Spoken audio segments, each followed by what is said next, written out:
Number 49. Mencius' mother, three moves. A proverb about Mencius' mother and her three houses reveals how very important conditions are to us. The great philosopher of ancient China, known in the West as Mencius, lived near a graveyard when he was a boy. Seeing that her child was neglecting his studies in favor of imitating the funeral rites at the graveyard, his mother moved to a commercial area of town. So Mencius grew up listening to the merchants talk about how much money they had made or lost that day. When his mother asked him to help with the housework, the boy would demand to know how much he'd get per hour. He was always calculating gains and losses.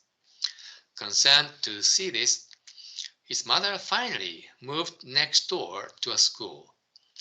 Now that he was surrounded by friends who liked to study and with teachers living in the neighborhood, Mencius began to devote himself completely to his studies.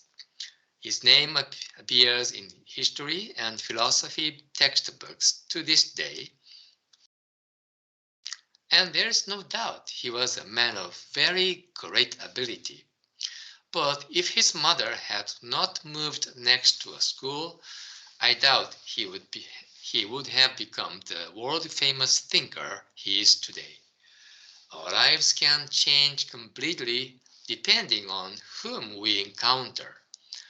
Even though we may be lacking in self-confidence, if we meet someone who understands and encourages us, our life can take a great turn for the better. On the other hand, even though we are blessed with considerable ability, if we find ourselves in an environment that scorns efforts to improve, we may well spend our whole lives without making use of the talents we have. In order to make use of your talents and gain good results from them, consider whether your present environment is the right one for you or not.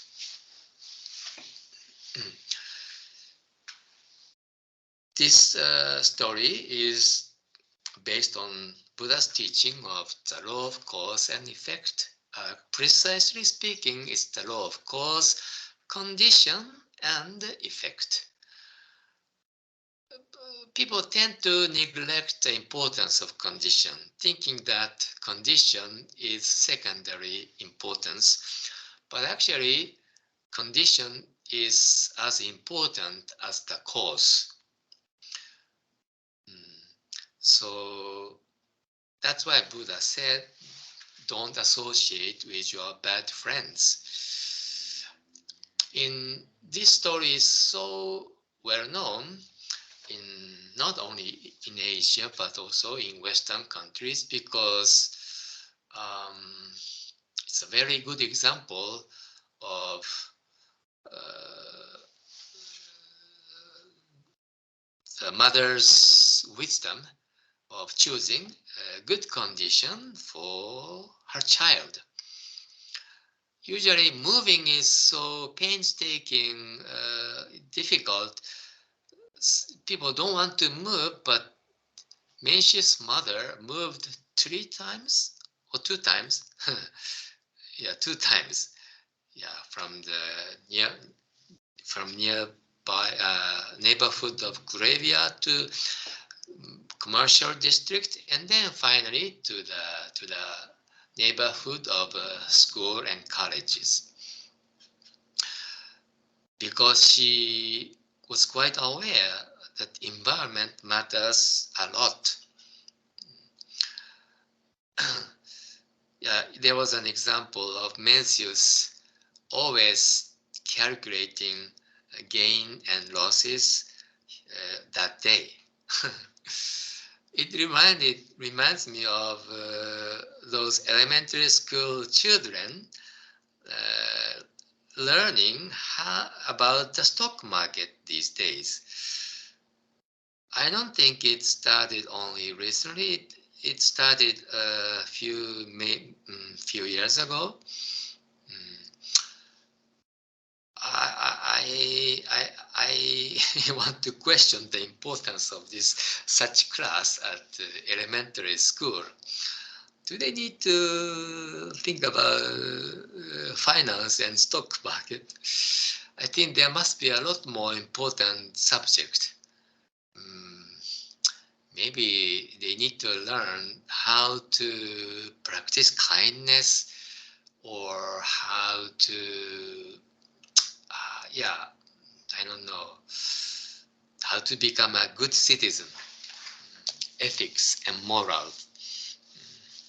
But anyway, yeah, being in a good environment is very important for our self-improvement. Of course, changing condition alone is not enough.